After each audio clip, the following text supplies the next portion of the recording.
हजरत का शेर आता है। अल्हम्दुलिल्लाहिल हन्नानिल मन्नान अल्लज़ी खलक़ल इंसान व अल्लमहुल बयान वस्सलातु वस्सलामु अला रसूलिही सय्यिदिल इंसी वल जान व अला आलिही व अस्हाबिही ज़िल खैरि वल इहसान अम्मा बअद फ़अऊज़ु बिल्लाहि मिनश शैतानिर रजीम बिस्मिल्लाहिर रहमानिर रहीम व इन्नका लअला खुलुक़िन अज़ीम सदक़ल्लाहु मौलाना अज़ीम। बारगाह रिसालत मुआब सल्लल्लाहु अलैहि वसल्लम में दुरूद पाक का हदिया पेश करें। अल्लाहुम्मा सल्लि अला सय्यिदिना व मौलाना मुहम्मद मअदनिल जूदि वल करम व आलिहि व अस्हाबिहिल किराम व इब्निहिल करीम व बारिक व सल्लिम सलातन दाइमतन सरमदन अबदा। मेरे अजीजों, नबी पाक सल्लल्लाहु अलैहि वसल्लम की अजमत क्या है? किसी के भौंकने से कुछ होगा नहीं, तू घटाए से किसी के न घटा है न घटे।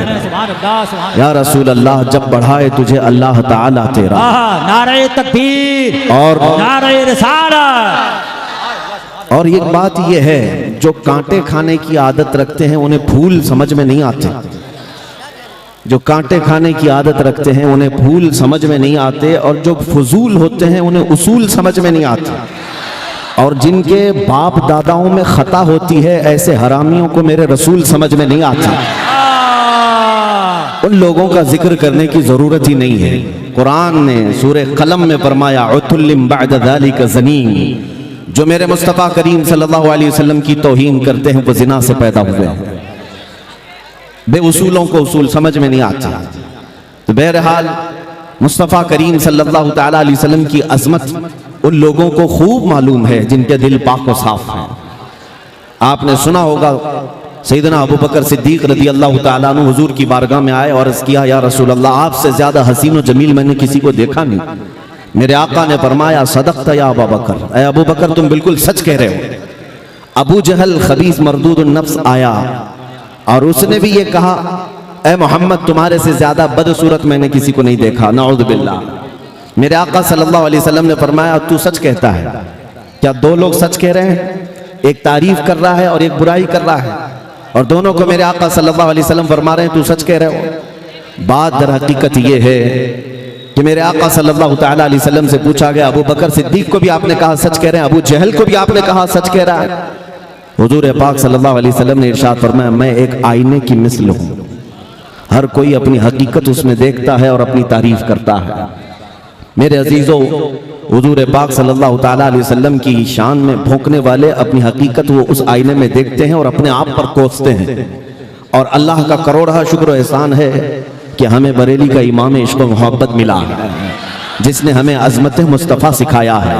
और फिर हम ये बबांगे दुहल कहते भी हैं, डाल दी कल्ब में अज़मत मुस्तफ़ा, सय्यदी आला हजरत पे लाखों सलाम। मोहम्मद हमारे बड़ी शान वाले।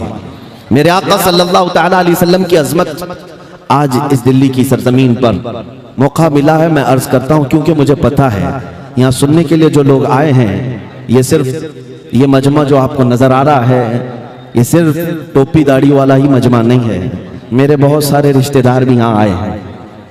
मेरे रिश्तेदार पूरे हिंदुस्तान भर में हैं और हमेशा मेरी तहकीक में लगे रहते हैं। तो बहरहाल मैं उनकी भी कदर करता हूँ। वो सारे लोग हमारे बयानात को बहुत गौर से सुनते भी हैं। अल्लाह करे कि दिल में उतर जाए और हिदायत भी नसीब हो जाए।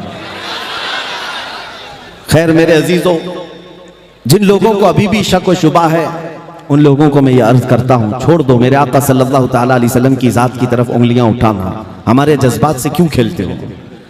हम है ना, गालियां दो हमें। हमारे बाप दादाओं को गालियां देते हो, सह लेंगे। दिल्ली वालों को तो आदत पड़ गई है फसादात सहने की। घर जलाए जाते हैं, तोड़ फोड़ दिए जाते हैं, खामोश रहते हैं। लेकिन अज़मत इस्लाम और अज़मत रसूल पर उंगली उठाओगे तो फिर हम अपने लुटे हुए घर और अपने कटे हुए बच्चे नहीं देखते। नबी पाक सल्लल्लाहु तआला अलैहि वसल्लम के लिए हम अपने जिस्म के खून का आखिरी कतरा तक जमीन पर बहाने को तैयार हैं। इसलिए कि हमारा यकीन यह है कि जिंदगी में जो कुछ है वो मेरे मुस्तफ़ा की बरकत से है। अगर हम उनके नहीं हो सके तो फिर किसी के नहीं होंगे। एक बात याद रखो, इकबाल ने कहा है, आबरूए माँ ज़नाम मुस्तफ़ास्त। हम सब की इज्जत और आबरू मुस्तफ़ा के नाम से वाबस्ता है। हरचे दरी दुनिया बाद मुस्तफ़ास्त, जो कुछ भी इस दुनिया में हमें मिला है वो मुस्तफ़ा के बाद ही उसका मकाम है। हमारी माँ हो, हमारे बाप हो, हमारे भाई हो, हमारी बहनें, हमारे उस्ताद, हमारे पीर, हमारा बादशाह, सारे लोगों का मकाम मेरे मुस्तफ़ा के बाद है। हमारे लिए कुरान कहता है अन्नबिय्यु औला बिल मुमिनीन मिन अनफुसिहिम, नबी मोमिनों से उनकी जान से ज्यादा करीब है। इसलिए हमारे एहसासात हुजूर के नाम पर कुछ और होते हैं। इसलिए मैं उन लोगों से कहता हूं बार बार, नबी पाक सल्लल्लाहु तआला अलैहि वसल्लम की जात से खेलना छोड़ दो। आओ सुनो, मैं मेरे आका सल्लल्लाहु तआला अलैहि वसल्लम के अखलाक करीमाना बताता हूं आपको, और पढ़ने वाले पढ़ लिए। मैं जॉर्ज बर्नार्ड शॉ की बात अगर कहूं आपके सामने, एक बहुत ही बड़ा राइटर है, मुसलमान की बात नहीं कर रहा हूं, गैर मुस्लिम, एक अंग्रेज जॉर्ज बर्नार्ड शॉ, वो लिखता है अपनी किताब में कि मैंने पूरी कायनात में ऐसा रेवोल्यूशन, ऐसा इनकलाब देखा ही नहीं जैसा मोहम्मद रसूलुल्लाह ने इनकलाब पैदा किया। इसलिए कि दुनिया में बहुत सारे इनकलाब आए, लेनिन का इनकलाब, मार्क्सिज्म का इनकलाब, कम्युनिज्म का इनकलाब, जमहूरियत का, डेमोक्रेसी का इनकलाब, दुनिया में बहुत सारे इनकलाब आए, लेकिन उनके इनकलाब के जो बानी थे, फाउंडर थे, उनकी जिंदगियों में वो इनकलाब का असर रहा या ज्यादा से ज्यादा 100 साल तक रहा। लेकिन एक इनकलाब जो मक्का की गलियों से उठा था, मदीने पहुंचा और पूरी कायनात में फैला। जॉर्ज बर्नार्ड शॉ कहता है 1400 साल हो गए उस इनकलाब को दुनिया में आए हुए, उस रसूल का असर अब तक कम नहीं हुआ, बल्कि रोज बढ़ता ही जाता है, रोज बढ़ता ही जाता है। ये मैं नहीं कहता, गैर मुस्लिम जॉर्ज बर्नार्ड शॉ की लिखी हुई बात मैं कह रहा हूं आपके सामने। वो इसलिए कि अकल साफ होगी, मुताला किया होगा, समझ में आ जाएगा मेरे नबी की जात क्या है। और इसी तरह हमारे इस मुल्क के भी कई ऐसे नॉन मुस्लिम लोग हैं जो मुफक्किरीन हैं और बहुत सारी किताबों के मुसन्निफ भी हैं। उन्होंने भी मेरे आका सल्लल्लाहु तआला अलैहि वसल्लम के मुतालिक क्या कहा है। मैं अपने नौजवान बच्चों से कहूंगा, मोहनदास करमचंद गांधी ने क्या लिखा है, डॉक्टर B.R. अम्बेडकर ने क्या लिखा है, और भी बहुत सारे लोग हैं, रविंद्रनाथ टैगोर, और भी कई ऐसी शख्सियात का मैं तुम्हारे सामने जिक्र कर सकता हूं जिन्होंने मेरे आका सल्लल्लाहु अलैहि वसल्लम की अजमत का एतराफ किया है। हुजूर अकरम सल्लल्लाहु तआला अलैहि वसल्लम की शान को उन्होंने लोगों के सामने बयान किया। हत्ता के सिखों के सबसे बड़े गुरु नानक ने तो बाज़ाब्ता मेरे आका सल्लल्लाहु अलैहि वसल्लम की शान में कई नाते लिखी हैं, और उन्होंने ये कहा है मोहम्मद ना है भक्ति ना हिज, मोहम्मद सल्लल्लाहु तआला अलैहि वसल्लम को छोड़ दिया जाए तो कोई इबादत ही नहीं है। ये मैं नहीं कह रहा हूं, जिन्होंने इस्लाम या कुरान या हदीस पर अमल करने का अज़्म नहीं लिया उन लोगों ने ये लिखा है। इससे पता चलता है अल फज़्लु लिमा शहीद बिहिल अअदा, गवाही जिसकी दुश्मन देते हैं उसी की तो फजीलत है, फजीलत उसी की है जिसकी दुश्मन भी गवाही देते हैं। नबी मुकर्रम सल्लल्लाहु तआला अलैहि वसल्लम मक्का की गलियों से निकलकर मदीना तैयबा पहुंचने तक जो आला अखलाक व किरदार की शख्सियत सब पूरी दुनिया के सामने पेश किए, आज तक दुनिया उसकी नजीर नहीं ला सकती, उसकी मिसाल नहीं ला सकती, आज तक नहीं ला सकती। इंसाफ की बात अगर मैं करूं, है कोई दुनिया में आज लीडर जो अपनी रियाया के सामने आकर ये कहे कि तुम पर किसी पर मेरा कोई हक बाकी है तो हक ले सकता है? आए अभी हमारा कोई मिनिस्टर आकर के कह दे, किसी की हिम्मत ही नहीं, इतना खा के बैठे, क्या कहेंगे, क्या कहेंगे? और लोग नोच डालेंगे, यहां भी मेरा हक है, वहां भी मेरा हक है। किसी को कहने की हिम्मत नहीं है। मुस्तफ़ा करीम सल्लल्लाहु अलैहि वसल्लम की जात वो है कि पूरे भरे मजमे में मस्जिद नबवी में सहाबा मौजूद है, उस वक्त कहते हैं ऐ लोगों, तुम में से किसी भी शख्स के ऊपर मेरा कोई हक बाकी है या मुझ पर तुम्हारा कोई हक बाकी है तो मुझसे ले सकते हो। एक सहाबी खड़े हुए कहा, हाँ मेरा हक बाकी है आपके ऊपर। मजमे में से एक सहाबी खड़े हुए कहा, मेरा हक बाकी है आप पर। हुजूर ने फरमाया, क्या हक है? कहा, एक गज़वे में हम जा रहे थे, उस वक्त मुजाहिदीन की सफ सीधी करते करते मैं थोड़ा आगे आ गया था, आपने मुझे छड़ी से मारा था, मैं बदला लेना चाहता हूं। अल्लाहु अकबर। कौन कह रहा है? सैयदुल अंबिया, जिसके दरबार की सलामी सैयदुल मलाइका लेने के लिए बेकरार, फरिश्ते जिसकी एक झलक देखने को बेकरार, उस रसूल के सामने उनके एक सहाबी खड़े होकर कहते हैं, आपने फलां वक्त छड़ी से मुझे मारा था, मैं बदला लेना चाहता हूं। नबी पाक सल्लल्लाहु अलैहि वसल्लम ने नहीं फरमाया तुम कौन होते हो मुझसे इस तरह की बात करने वाले, बल्कि कहा अगर ऐसा है तो आ जाओ। सहाबा खड़े हुए, कहा या रसूल अल्लाह सल्लल्लाहु अलैहि वसल्लम क्या ये हमारी आंखों के सामने होगा? हुजूर ने फरमाया ये निजाम अदल है, ये अदालत इस्लाम ने सिखाई है। मेरे आका ने फरमाया आओ करीब आओ। वो सहाबी करीब आए, उन्होंने एक और ख्वाहिश का इजहार किया, जिस वक्त आपने मुझे छड़ी लगाई थी उस वक्त मेरे बदन पर जुब्बा नहीं था, नंगी पीठ थी, कुर्ता नहीं था। मैं चाहता हूं कि अगर मैं इस वक्त बदला लूं तो आप भी अपना जुब्बा उठा दें, अपनी पीठ को वाह कर दें, खोल दें। नबी पाक सल्लल्लाहु अलैहि वसल्लम ने उनकी बात पर अपना जुब्बा भी उठा दिया, अपनी पीठ उनके सामने कर दी। वो सहाबी बढ़कर के आए, हुजूर के दोनों कंधों के बीच जो मोहरे नबूवत थी उसका बोसा ले लिया। उनका मतलब इतना ही था, उनका मकसद इतना ही था, बोसा ले लिया और कहा मैं कामयाब हो गया। मेरी तमन्ना ये थी कि रसूल पाक सल्लल्लाहु अलैहि वसल्लम के दोनों कंधों के बीच जो मोहरे नबूवत थी, जिसकी रोशनी सूरज से ज्यादा चमकदार थी, उसका बोसा लेना उनकी बड़ी तमन्ना थी। उन्होंने वो बोसा ले लिया।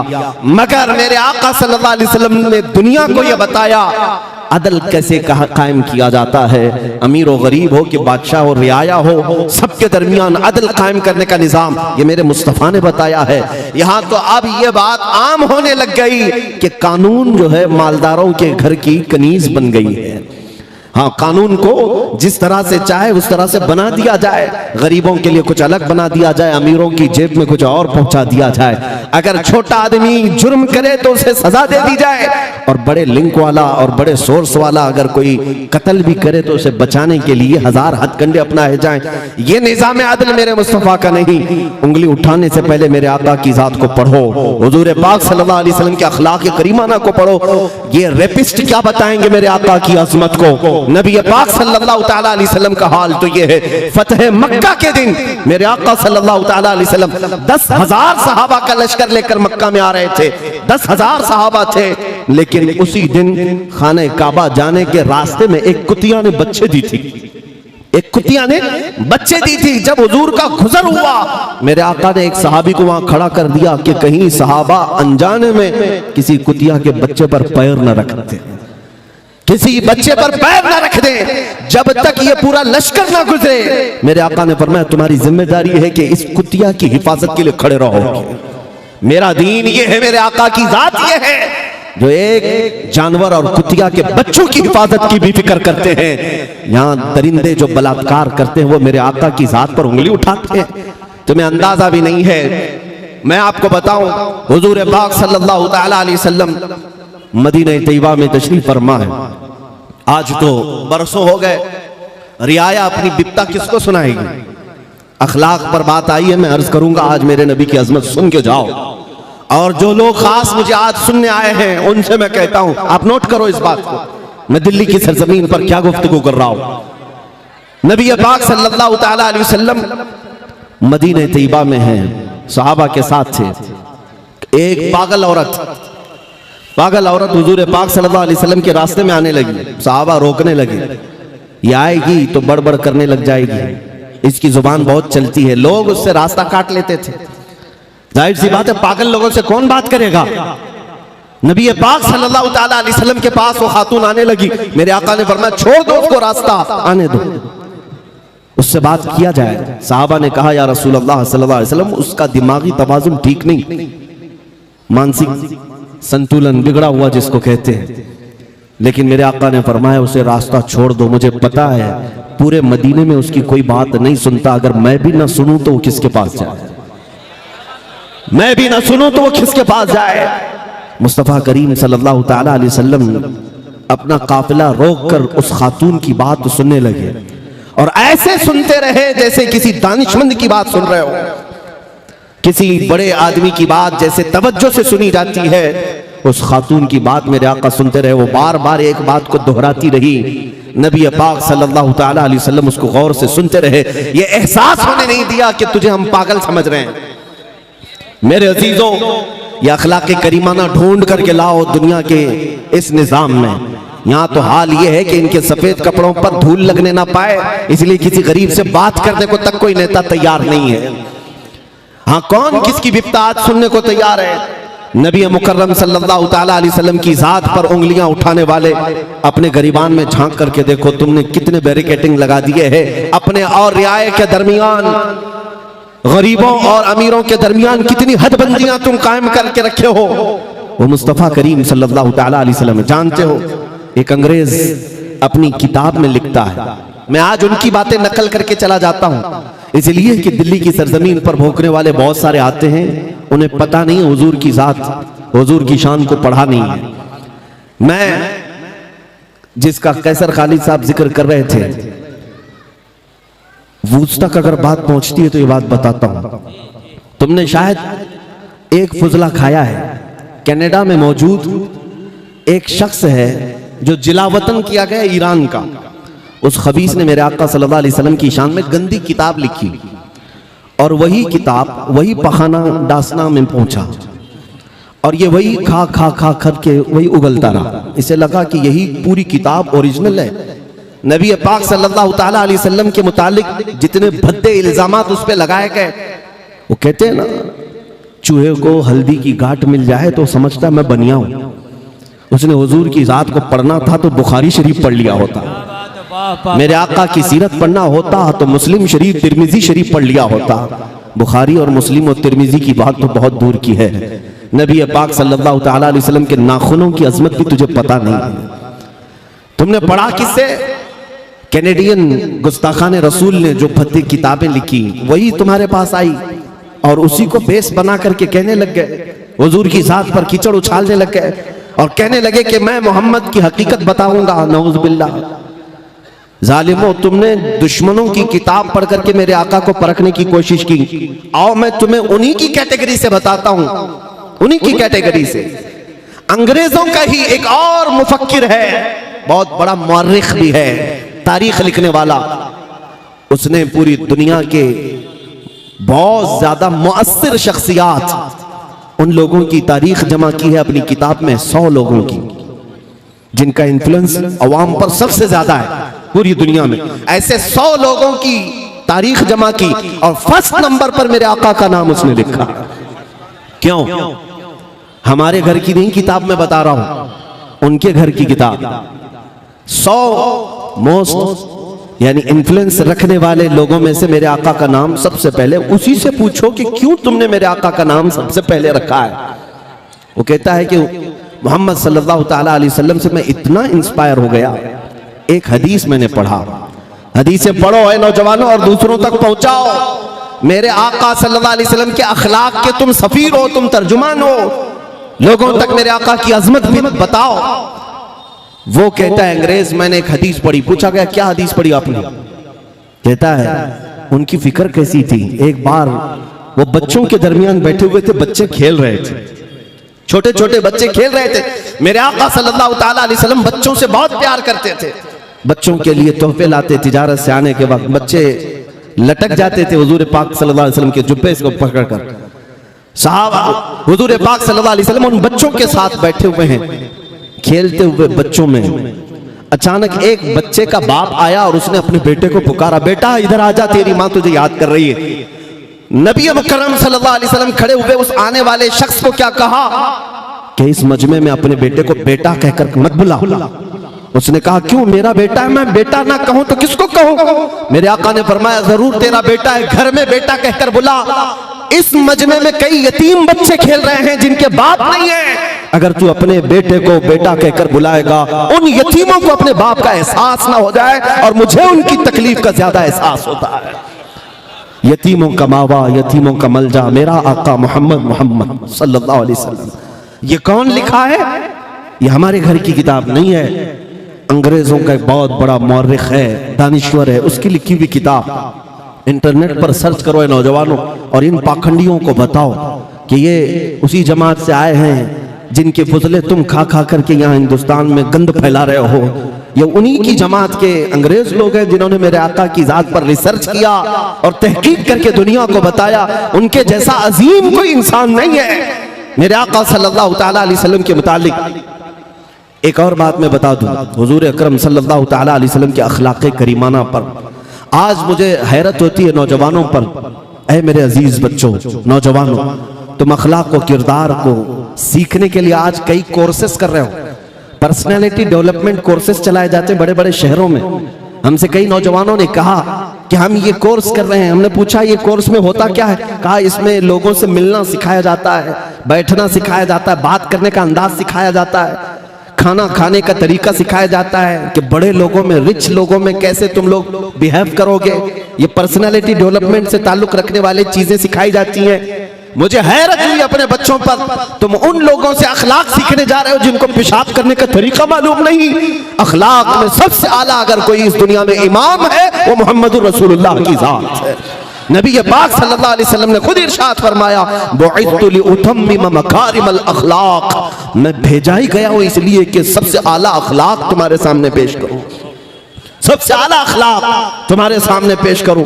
नबी मुकर्रम सल्लल्लाहु ताला अलैहि वसल्लम के पास एक नौजवान आया और कहा कि मुझे जिना करने की इजाजत दी जाए। तवज्जो, मुझे किसी औरत से बदकारी करने की इजाजत दी जाए। मेरे आका ने डांट फटकार कर मार कर भगाया नहीं, किस लॉजिक से उसे समझाया, किस लॉजिक के साथ। और ये आज बहुत जरूरी है समझाना कि लोग अब तो ये भी करने लग गए, जानी का चेहरा देखा जाता है अब। हाँ, मीडिया वालों में भी, कानून वालों में भी, कि जिना करने वाले का पहले चेहरा देखो, किस मजहब से ताल्लुक रखता है, उसी हिसाब से फिर न्यूज बनाई जाएगी। हाँ, ये दज्जाली मीडिया को सिर्फ यही सुर्खियां चाहिए कि देखें पहले चेहरा किसका है। तुम ये नहीं समझते कि रेपिस्ट होता है चाहे वो किसी भी धर्म से हो। उसने गंद फैलाई है, वो नासूर है, माशरे के लिए नासूर है, वो चाहे किसी भी कौम से हो। अगर मेरे दीन का है, मेरे आका ने तो बहुत सख्त सजा सुनाई। हम ये नहीं देखते रेप करने वाला कौन है। अल्लाह के हबीब सल्लल्लाहु ताला अलैहि वसल्लम के पास एक नौजवान आया, उसने कहा मुझे जिना करने की इजाजत दी जाए। मेरे आका ने क्या कहा जानते हो? हुजूर ने फरमाया आओ बैठो इधर, तुमसे कुछ बातें मैं करता हूं, कुछ सवालात करता हूं। कहा मेरे आका सल्लल्लाहु अलैहि वसल्लम ने कहा तुम्हारी माँ है, जिंदा है? कहा हाँ है, मेरी माँ है। कहा तुम इस बात को पसंद करते हो कि कुछ दूसरे लोग तुम्हारी माँ से जिना कर लें, इजाजत दोगे? उसने कहा या रसूल अल्लाह कैसी बात कर रहे हैं, क्या मेरे होते हुए मैं अपनी माँ से किसी को जिना करने की इजाजत दूंगा? हुजूर ने फरमाया छोड़ो, तुम्हारी बहन है, बहन से किसी को जिना करने की इजाजत दोगे? उसने कहा हरगिज नहीं, मेरी बहन तो है लेकिन मैं किसी को आंख उठाने की भी इजाजत नहीं दूंगा। मेरे आका ने फरमाया तुम्हारी खाला है, चाची है, फूफी है, फला है? उसने कहा सब है लेकिन किसी से भी जिना करने की इजाजत नहीं दूंगा। मेरे आका ने फिर मुस्कुरा कर कहा जिस औरत से तू जिना करने की ख्वाहिश कर रहा है, ऐ नौजवान, यकीनन वो भी किसी की बहन होगी या बेटी होगी या खाला होगी। जैसे तेरे दिल में एहसास है अपने घर की औरतों की अजमत का, इसी तरह दुनिया के हर फर्द को अपने घर की औरतों की अजमत का ख्याल है। जैसे तुझे पसंद नहीं तेरे घर की औरतें जिना करें, इसी तरह किसी और को भी ये पसंद नहीं कि उनकी बहनों से तू जिना करे। उस नौजवान ने उठ करके तौबा किया। मेरे आका की नसीहत दिल में ऐसी असर कर गई, अल्लाह अकबर, पूरी जिंदगी भर कभी इस तरह की ख्वाहिश दिल में आने ना पाई। मेरे अजीजों, अल्लाह के हबीब सल्लल्लाहु ताला अलैहि वसल्लम ने वो अखलाक करीमाना इस माशरे को दिए। शराब पीने वालों को बंद लगाया। क्यों? ये निजाम मेरे मुस्तफ़ा का नहीं है कि एक तरफ लाइसेंस भी दो और दूसरी तरफ डोंट ड्रिंक एंड ड्राइव लिख करके लगाया जाए। हाँ, एक जगह ये लिख करके लगाए शराब पीकर गाड़ी मत चलाओ, और शराब कौन बेच रहा है? तुम ही बेच रहे हो। एक तरफ खुली छूट दे दी जाए इनको, और फिर शराब पीकर नशे में आकर के घर में औरतों को मारने वाले को सजा भी दी जाए। ये अड्डे क्यों नहीं बंद करते? ये अड्डे क्यों नहीं बंद करते? ये मेरे आका सल्लल्लाहु ताला अलैहि वसल्लम का निजाम है जिससे अकल में फुतूर आता है। मेरे आका ने ऐसा कोई काम अपनी उम्मत को नहीं दिया, कोई काम अपनी उम्मत को नहीं दिया। ऐ नौजवानों, अगर कोई नशा की तरफ गया है तो खास तवज्जो से सुन ले। मुझे एक नौजवान की बात बहुत भली मालूम होती है, मुझे बहुत अच्छी लगी, इसलिए मैं कई जगह जिक्र भी करता हूं। एक वो ऑस्ट्रेलिया या यूरोप का रहने वाला मुसलमान नौजवान है। कई मर्तबा ऐसा हुआ है कि वहां के मुसलमान हमारे से ज्यादा पाबंद भी नजर आते हैं। वो अय्याशियां देख रहे हैं अपनी आंखों से लेकिन पाबंद हैं। एक नौजवान प्लेन के सफर में है, प्लेन में बैठा हुआ है और प्लेन के सफर में हमने देखा है इंटरनेशनल फ्लाइट सब अक्सर ऐसी होती है, शराब सप्लाई करती हैं। अब तो बहुत सारे जो अरब ममालिक की फ्लाइट हैं उसमें भी दिया जा रहा है। मैं बरसों पहले एक सफर में था इजिप्ट के, जिसमें सर्व किया जा रहा था कैन और क्या कह करके क्रेजी वाटर, क्रेजी वाटर नया नाम। हमने पूछा था क्या पानी भी पागल होता है? तो बगल में बैठे हुए आदमी ने कहा नहीं, ये वाइन है, बहुत ज्यादा रिफाइन है, इसलिए इसको क्रेजी वाटर कह रहे हैं। वो मखसूस इस्तिलाह है, लेकिन शराब पिलाने के 100 ढंग दुनिया ने सीख लिए हैं, अलग अलग नाम से, बियर नाम से, वाइन नाम से, अलग अलग नामों से। मैं क्या कह रहा हूं सुनो, वो नौजवान प्लेन के सफर में है, सर्व करने वाली खातून शराब उसको देती है, उसे मना कर देना चाहिए था, नहीं ख्वाहिश नहीं है, लेकिन जवाब में उसने क्या कहा, आई एम ए मुस्लिम। ये जुमला बहुत चुभ जाता है कुछ लोगों को, गड़ जाता है। वो खड़ी हो गई, कहा कि ठीक है आपको नहीं पीना, ना पीते, ये क्या कह रहे हो कि मैं मुसलमान हूं? उसने कहा आपको समझ में आ जाए कि मुसलमान और शराब दो अपोजिट चीजें हैं, आपको समझ में आ जाए, इसलिए मैंने कहा दो अपोजिट चीजें हैं। मेरे नबी पाक सल्लल्लाहु अलैहि वसल्लम ने इसको हराम करार दिया। वो खड़ी हो गई कुछ बहस करने के लिए, बात करने के लिए। कहा देखिए आपके बगल में भी जो मुसाफिर हैं, पैसेंजर है, वो भी पीते हैं, नॉर्मल चीज है, पिएंगे, सफर कट जाएगा, रिलैक्स हो जाएंगे, ये क्या है आप आर्ग्यू करते हैं इस चीज को लेकर के? उस नौजवान ने क्या कहा, उस खातून से, एयर होस्टेस से, कहा ठीक है आपकी बात मैं मानता हूं, एक काम कीजिए, ये जो शराब आप हमें सर्व कर रही हैं, पहले पायलट को पिलाइए, पायलट को ये शराब सर्व कर दीजिए, वो पीता है, जम के पिए, फिर हम देखते हैं। उसने कहा नहीं, वो ऑन ड्यूटी है, अभी पीता तो होगा घर पे जाकर ड्यूटी खत्म होने के बाद, लेकिन अभी ऑन ड्यूटी है। उस नौजवान ने कहा खातून आप समझ लें, मुसलमान जिंदगी भर ऑन ड्यूटी होता है, इसलिए आप ड्राइवर को नहीं शराब पिलाते कि नशा में आएगा, तो पीछे बहुत सारे लोग उसकी जिम्मे में सफर कर रहे हैं, और चलाने वाला अगर खता कर गया तो पीछे सारे खता कर जाएंगे या उनकी जान हिलाकत में आ सकती है। इसीलिए मेरे आका सल्लल्लाहु अलैहि वसल्लम ने हर मुसलमान को यह हुक्म दिया कि तुम्हारे पीछे एक नस्ल खड़ी है, अगर तुम्हारा कदम डगमगा गया तो ये पूरी नस्ल बर्बाद हो सकती है। ये अजीम अखलाक मेरे आका के हैं, मुआशरे को नशा से पाक किया है। नबी पाक सल्लल्लाहु अलैहि वसल्लम ने जिस दिन मदीना तैयबा में ऐलान किया था कि शराब हराम है, जानते वो दिन कैसा था? हजरत अनस फरमाते हैं, छोटी उम्र के थे हजरत अनस, कहते मैं शराब खानों में प्याले भर भर कर लोगों को पिलाता था। जो होटल थी उस जमाने में शराब पीने के, अभी शराब हराम नहीं हुई थी मदीने जाने तक, वो कहते मैं सर्व करता था लोगों को। अचानक शाम का वक्त था, लोगों के प्याले भर भर करके मैं दे रहा था, गलियों में आवाज आई, या अय्युहल मुस्लिमून क़ाल रसूलुल्लाह सल्लल्लाहु अलैहि वसल्लम हुर्रिमतिल ख़मर, ऐ मुसलमानों अल्लाह के रसूल ने फरमाया शराब आज से हराम हो गई। हजरत अनस कहते जैसे ही कान में आवाज पड़ी मेरे हाथ से मटका छूट गया, जो शराब पकड़ा था छूट गया, और जितने लोग बैठे हुए थे कोई अगर प्याला होंठ तक लगाया था वहीं से उसने पटक दिया। ये नहीं कि अभी पी लेते हैं बाद में देखेंगे, रात से तौबा कर लेंगे, आज का आज हो जाए। कानों में आवाज पड़ी वहीं से फेंक दिया, सब मटके तक तोड़ दिए। तारीख के जरीन अबवाब में ये वाक़या लिखा हुआ है, मदीने में वो दिन ऐसा था कि जिस गटर और नाली को देखा जा रहा था शराब से भरी हुई थी। एक ऐलान था मेरे आका का, बरसों पुराने नशा करने वालों ने नशा को लात मार दिया, ठुकरा दिया। ये मेरे आका के गुलामों की कैफियत है। अल्लाह के नबी सल्लल्लाहु अलैहि वसल्लम ने यह अजीम मुआशरा पैदा किया। हुजूर के अखलाक पर उंगली उठाने वाले पाखंडियों, अपने घर के शराबी और नशेड़ियों को छुड़ा करके दिखाओ। तुम्हारी बातों में अगर असर है तो अपने घर वालों को इस नशा से आजादी दिला करके दिखाओ। बैठे हैं गुफे में और कहते हैं इस्लाम का विनाश करेंगे, अपने जिस्म की खुजली मिटा नहीं सकते, इस्लाम को मिटाने की बात करते हैं। नबी पाक सल्लल्लाहु अलैहि वसल्लम का ये वो अजीम दीन है जो उसूलों पर खड़ा है। ये किसी मोहल्ले और बस्ती का नहीं, 4 लोग 5 लोग बैठ करके ये दीन कायम नहीं किए हैं। हाँ, जिसको लेकर के तुम जगह जगह संसद लगा कर ये कह दो कि मार दिए जाएंगे, काट दिए जाएंगे, जेनोसाइड कर दिया जाएगा, इनकी नस्ल खुशी हो जाएगी, खत्म हो जाएगी। तुम्हारे बाप दादाओं ने कई बार ये हमारे साथ कोशिश कर ली है ऑलरेडी। आज नहीं, 1400 साल से तुम्हारा बाप यजीद भी यही सोचता था। 22,000 का लश्कर लाकर हुसैन के निहत्थे बच्चों को खत्म कर दूंगा और यहां से ये सच्चा इस्लाम खत्म होकर फासिक और फाजिर का दीन चलेगा। लेकिन दुनिया आज भी जानती है उसके ताकत का नशा 3 साल से ज्यादा नहीं चला। 14 सदियां गुजर गई, हर घर पर झंडा हुसैन का लहराता। नारे तकबीर, नारे रिसालत, मजहबे इस्लाम, पैगामे करबला, मुजाहिद। क्या बात, बैठी बैठी बैठी मां, जलसा चलने दीजिए। तहफ्फुज़े नामूसे रिसालत कॉन्फ्रेंस, मुजाहिदे इस्लाम मुफ्ती सलमान अज़हरी, नारे तकबीर, नारे रिसालत। जुल्म के साहिबे पर तोलेगा कौन? सोचना ये है कि लब खोलेगा कौन? अरे सच यहाँ कहना जरूरी है बहुत, ये भी चुप बैठे तो फिर बोलेगा कौन?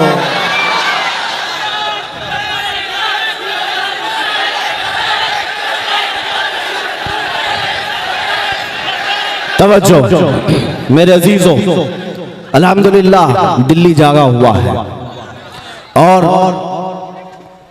आप इस सरजमीन पर बेदार हैं तो इंशाअल्लाह पूरा हिंदुस्तान बेदार रहेगा। ये हमारी राजधानी है, ये हमारी कैपिटल सिटी है। और मैं ये आपसे कहना चाहता हूं, इन लोगों की बातों पर नर्वस होने की जरूरत नहीं। क्या होगा अब इस्लाम का, क्या होगा अब मुसलमानों का? सारे कुत्ते भौंक रहे हैं। मेरे अजीजों, शेर कभी इन कुत्तों के भौंकने से अपनी ग़िज़ा छोड़ता भी नहीं, और ना ही वो बुज़दिल बनकर के कोने में गोशा नशीन बनकर बैठ जाए कि रास्ते भर कुत्ते ही कुत्ते हैं। नहीं, शेर को अपनी जिंदगी जीना है, वो अपने निडर और बेबाकी के साथ जी करके रहेगा। और मेरा सुल्तान शहीद टीपू सुल्तान ने ये प्यारा जुमला तारीखी कहा था, गीदड़ की 100 साला जिंदगी से शेर की 1 दिन की जिंदगी बेहतर है। बेशक बेशक जीना है मेरे अजीजों तो सिर्फ हक के साथ और हक का ऐलान करके जियो। इनकी उनकी धोतियों में पनाह लेते हुए कब तक जीते रहोगे? हमने देखा है उन लोगों को जिन्होंने 40-40 साल इनके साथ वफादारी की, आज कोने में बिठा दिए गए हैं। हाँ, जूतियां उठा करके भी चलते थे, जय जय करके भी चलते थे, लेकिन आज कौन से कोने में बिठा दिए गए पता ही नहीं। जिन्होंने इन दुनियादारों के साथ वफादारी की, उनका हाल यही है, वो ऐसी लैला के हाथ में हाथ दिए जो रोज शोहर बदलती है। हाँ, इनका हाल यही है। ये दुनिया है जो रोज शोहर बदलती है। ऐ गुलामाने मुस्तफा, अपनी गैरत को जिंदा रखो। हाथ भी तुम्हारा कीमती है, गर्दन भी तुम्हारी कीमती है। अगर ये देंगे तो हुसैन की सुन्नत पर सिर्फ मेरे मुस्तफा के हाथ में देंगे। मर्द हक बातिल के आगे मात खा सकता नहीं, मर्द हक बातिल के आगे मात खा सकता नहीं। सर कटा सकता है लेकिन सर झुका सकता है। ये मैसेज है मेरे दीन का। नारे रिसालत, तहफ्फुज़े नामूसे रिसालत कॉन्फ्रेंस। सुभान अल्लाह। बैठ जाओ। नबी पाक सल्लल्लाहु ताला अलैहि वसल्लम की अज़मत तुम्हारे सीनों में नक्श हो जाए आज के इस मजमे में। मेरे आका सल्लल्लाहु ताला अलैहि वसल्लम के कमालात, उनके अखलाक व किरदार हर नौजवान को आज पढ़ने की जरूरत है। तुम रात भर तुम्हारा मोबाइल, इंटरनेट सिर्फ गेम खेलने के लिए मत इस्तेमाल करो, सिर्फ फिल्में देखने के लिए और सीरियल्स देखने के लिए इस्तेमाल करते हो। तुम्हारा सारा इंटरनेट, फेसबुक, इंस्टाग्राम और व्हाट्सएप चलाने के लिए, कभी तुमने अपने इस मोबाइल को मेरे आका की सीरत पढ़ने के लिए क्यों नहीं इस्तेमाल किया? मेरे आका के कमालात पढ़ने के लिए इस्तेमाल करो और दुनिया को बताओ भी मैसेजेस के जरिए। अल्लाह के नबी सल्लल्लाहु ताला अलैहि वसल्लम वो आला अखलाक और किरदार वाले हैं। नबी पाक सल्लल्लाहु अलैहि वसल्लम के अखलाक और उनके किरदार तक कोई दुनिया को पहुंच भी नहीं सकता। मेरा रब कुरान में फरमाता व इन्नका लअला खुलुकिन अज़ीम। ऐ महबूब, हमने आपको सबसे बुलंद अखलाक पर बनाया, हमने आपको सबसे बुलंद अखलाक पर पैदा किया है। और फिर मैं आपको आला हज़रत इमाम अहले सुन्नत फाज़िल बरेलवी की बात बता दूं। कहते हैं आका कौनैन सल्लल्लाहु अलैहि वसल्लम की बारगाह में, तेरे खल्क को रब ने जमील किया, तेरे खुल्क को रब ने अजीम कहा, कोई तुझसा हुआ है ना होगा शाह, तेरे खालिक हुस्न अदा की कसम, तेरे तो वस्फ ऐब तनाही से हैं बरी, हैरान हूँ मेरे शाह मैं क्या क्या कहूँ तुझे। नबी पाक सल्लल्लाहु ताला अलैहि वसल्लम के औसाफ व कमालात कभी खत्म नहीं होंगे। आपको मैं ये बातें भी बता दूं कि तुम्हारी जिम्मेदारियां इस दौर में क्या है, तुम्हारी जिम्मेदारियां क्या हैं। क्या तकरीरें सुनो, जलसे सुनो और निकल करके जाओ? आज दुनिया तुम्हारी तरफ देख रही है। और तुम्हारे लिए ये सबसे बेहतरीन मौका है, गोल्डन अपॉर्चुनिटी जिसको कहते हैं। तुम दिखाओ दुनिया को मेरे नबी के अखलाक क्या थे, कैसे, किताबों से नहीं, सिर्फ मैसेजेस से नहीं, बल्कि खुद अपने आप को मुस्तफा के अखलाक में ढाल लो। जिधर से गुजरो लोगों को पता चल जाए मोहम्मद अरबी का गुलाम ऐसा होता है, नबी पाक सल्लल्लाहु ताला अलैहि वसल्लम का गुलाम ऐसा होता है। और उनके गुलामों ने ही तो ये तारीख रकम की थी, दी अजानें कभी यूरोप के कलीसाओं में, तो कभी अफ्रीका के तपते हुए सहराओं में। आ गया ऐन लड़ाई में गर वक्त नमाज, किबला रूहों की जमीन बोस हुई कौम हिजाज। एक ही सफ में खड़े हो गए महमूद और अयाज, न कोई बंदा रहा न कोई बंदा नवाज। या रसूल अल्लाह तुझसे सरकश हुआ कोई तो बिगड़ जाते थे, अरे तेग क्या चीज हम तोप से भी लड़ जाते थे। हाँ, ये हमारे असलाफ के किरदार थे कि वो मेरे आका सल्लल्लाहु ताला अलैहि वसल्लम के अखलाक करीमाना को अपनाए हुए थे। जानते हैं एक बादशाह हजरत उमर फारूक रदी अल्लाह ताला अन्हु के जमाने में उसकी सल्तनत खत्म हो गई, कैदी बनकर के आया। उसे ऑफर दिया गया था कि वापस तुझे तेरा मुल्क दे दिया जाएगा, तू अगर हमारा भाई बन जाए, हमारे ऊपर तलवार ना उठाए, हमारे से मुकाबला ना करे, अमन के साथ रहे और दीन इस्लाम में रहे। उसने इनकार कर दिया, कहा नहीं मुझे ये चीज पसंद नहीं है, मैं अपने दीन में कट्टर हूं, मैं ये तमाम चीजों को स्वीकार नहीं करता। हजरत उमर ने उसको जेल में भेजा, जैसे जंग के कैदियों को जेल में भेजा जाता है, लेकिन साथ में मेरे आका सल्लल्लाहु अलैहि वसल्लम के 10 सहाबा को भी जेल में भेजा। तवज्जो, ईसाई बादशाह है, क्रिश्चियन बादशाह है, जेल में था और साथ में हुजूर के 10 सहाबा भी जेल में थे। इनका क्या कसूर है किसी को पता नहीं, लेकिन वो जेल में थे। 8 दिन गुजरे, 10 दिन गुजरे, 20 दिन गुजरने को थे कि वो बादशाह कहता है मुझे अमीरुल मोमिनीन उमर इब्न खत्ताब से मिलना है। लोगों ने पैगाम पहुंचाया, हजरत उमर ने कहा कि ठीक है मिलाओ। उसे लाया गया, वक्त का बादशाह था, उसने कहा ए उमर इब्न खत्ताब अमीरुल मोमिनीन, मैं आपके इस्लाम को कबूल करना चाहता हूँ, मैं दीन इस्लाम को पसंद करता हूँ। कहा आज से 20 दिन पहले भी तो तुझे कहा जा रहा था, आज से 20 दिन पहले क्या जेल के ये 20 दिन तुझे भारी पड़ गए? उसने कहा जेल के 20 दिन नहीं, अगर 20 साल भी रखते तो मेरे ऊपर भारी नहीं होते, लेकिन जिन 10 सहाबा को तुमने मेरे साथ रखा वो मुझ पे भारी पड़। कहा क्यों?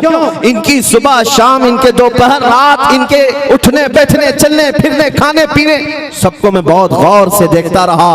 8 ही दिन के बाद मेरे दिल ने फैसला किया कि ये झूठों की जमात नहीं हो सकती, इनके अखलाक इतने आला हैं कि ये झूठों की जमात नहीं हो सकती।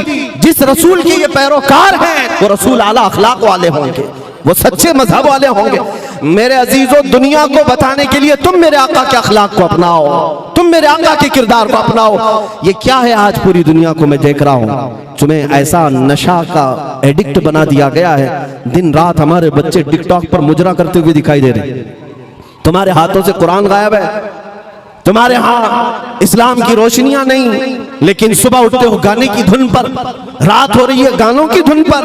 तुम मेरे मुस्तफा करीम के गुलाम हो, अमानत हो, तुम्हें ये दुनियादारी के लिए नहीं भेजा गया है। मेरे मुर्शिद गिरामी हुजूर ताजुश शरिया रहमतुल्लाह अलैह ने फरमाया था, जिंदगी ये नहीं है किसी के लिए, जिंदगी है नबी की नबी के लिए। ना समझ मरते हैं जिंदगी के लिए, अरे जीना मरना है सब कुछ नबी के लिए। तुम मेरे आका के गुलाम हो, दुनिया में तुम्हें अल्लाह ताला ने खैर उम्मत कहा, कुन तुम खैर उम्मत, सबसे बेहतरीन उम्मत हो। लेकिन क्या देखो अपने आप की तरफ नजर डाल करके, खैर उम्मत कहलाने के मैं लायक हूं? मेरा चेहरा क्या है, मेरे कपड़े क्या है, मेरे किरदार क्या है? दुनिया आज मुझे ताना दे रही है सबसे जाहिल कौम है, सबसे गंदा मोहल्ला रखते हैं, बदबुएं आती हैं। तुम्हें आज इन बातों से क्यों ब्लेम किया जा रहा है? सफाई तुम्हारे मुआशरे से क्यों गायब है? एजुकेशन तुम्हारे मोहल्लों से क्यों गायब है? आज मुसलमान इस बात को साबित करें कि दुनिया में सबसे ज्यादा इल्म का, एजुकेशन का रेवोल्यूशन लाने वाले मेरे आका की जात है, नबी पाक सल्लल्लाहु ताला अलैहि वसल्लम की जात है। तुम्हें पता है मदीना तैयबा में जब मेरे आका सल्लल्लाहु ताला अलैहि वसल्लम तशरीफ ले गए थे तो सिर्फ 6 लोगों को कलम पकड़ना आता था, 6 लोग लिखना जानते थे। लेकिन नबी पाक सल्लल्लाहु ताला अलैहि वसल्लम 10 साल मदीना तैयबा में रहे तो ऐसा रेवोल्यूशन आया कि तकरीबन 80,000 लोगों को लिखना आ गया, 80,000 लोगों को लिखना आया। नबी पाक सल्लल्लाहु ताला अलैहि वसल्लम एजुकेशन, इल्म का सबसे बड़ा इनकलाब इस दुनिया में लाने वाले। आप थोड़ी देर तवज्जो करें, मैं अपनी गुफ्तगू को समेट रहा हूं इधर। और आज अगर मुसलमान कौम जाहिल नजर आती है, इल्म से दूर है, तो गोया कि ये अपने आका सल्लल्लाहु ताला अलैहि वसल्लम के अखलाक व किरदार पर और नबी पाक सल्लल्लाहु ताला अलैहि वसल्लम के नक्शे कदम पर नहीं चल रही है। इसलिए ये जिल्लत व खारी आज हमारा मुकद्दर बनी हुई है। इकबाल ने कहा था, उनके जो हम गुलाम थे खल्क के पेशवा रहे, उनके जो हम गुलाम थे खल्क के पेशवा रहे, उनसे फिरे जहां फिरा फिर आई कभी वकार। और तुम्हारे आज पस्ती और जिल्लत का नतीजा जो है वो यही दूरी है, नबी पाक सल्लल्लाहु ताला अलैहि वसल्लम की मोहब्बत से दूरी। आज हल अगर मुझसे पूछते हो, रिजल्ट मुझसे पूछते हो कि हम दोबारा कामयाबी के उस उरूज पर पहुंचना चाहते हैं कि हमारे घरों में इल्म आम हो जाए, एजुकेशन आ जाए, अखलाक और किरदार आ जाए, तो सुनो इकबाल की जुबान पे सब तुम्हें मिल जाएगा, सब मिलेगा। बस एक ही शर्त है, वो क्या है कि मोहम्मद से वफा तूने है, कि मोहम्मद से वफा तूने तो हम तेरे हैं, ये जहां चीज है क्या लौहो कलम तेरे हैं। हाँ मेरे अजीजों, इज्जत इधर उधर मत ढूंढो, इज्जत मेरे आका के कदमों में मौजूद है, इज्जत मेरे आका के कदमों में है। आज जो हमें फूल निछावर किए जाते हैं, लोगों का ये जम्मे गफीर जो हमें इज्जत देता है, वो किस वजह से देता है? इसलिए नहीं कि मैं दिल्ली की पार्लियामेंट से यहाँ आया हूँ, मुझे जो आपने इज्जत दी है वो सिर्फ इसलिए जब तक बिके न थे तो कोई पूछता न था, जब तक बिके न थे तो कोई पूछता न था। या रसूल अल्लाह तुमने खरीद कर हमें अनमोल कर दिया। नबी का जो गुलाम है जमाने का वो इमाम है, इस बात को आज तय करके जाओ, नबी का जो गुलाम है वो जमाने का इमाम है। ऐ नौजवानों, तुम्हारी सिर्फ और सिर्फ उरूज, तुम्हारी सिर्फ और सिर्फ कामयाबी तरक्की इस बात में मुनहसिर है, हमें करनी है शहंशाह बतहा की रजा जोई। वो अपने हो गए तो रहमत परवरदिगार अपनी। अब आखिर में मैं जो मैसेज देना था, वो मैंने मैसेज दे दिया है। अल्लाह के हबीब सल्लल्लाहु ताला अलैहि वसल्लम की बारगाह में ये खिराज अकीदत पेश करके मैं अपनी गुफ्तगू को खत्म करता हूँ। भौंकने वाले भौंकते रहें, और अपने हाथ से मेरे आका की अजमत को कुछ कम नहीं किया जा सकता। मैं ये अर्ज करूंगा, रहेगा यूं ही उनका चर्चा, रहेगा यूं ही उनका चर्चा रहेगा। बड़े खाक हो जाएं जल जाने वाले। व आखिरु दावाना अल्हम्दुलिल्लाहि रब्बिल आलमीन। लब्बैक या लब्बैक लब्बैक लब्बैक या रसूल अल्लाह। हे भाई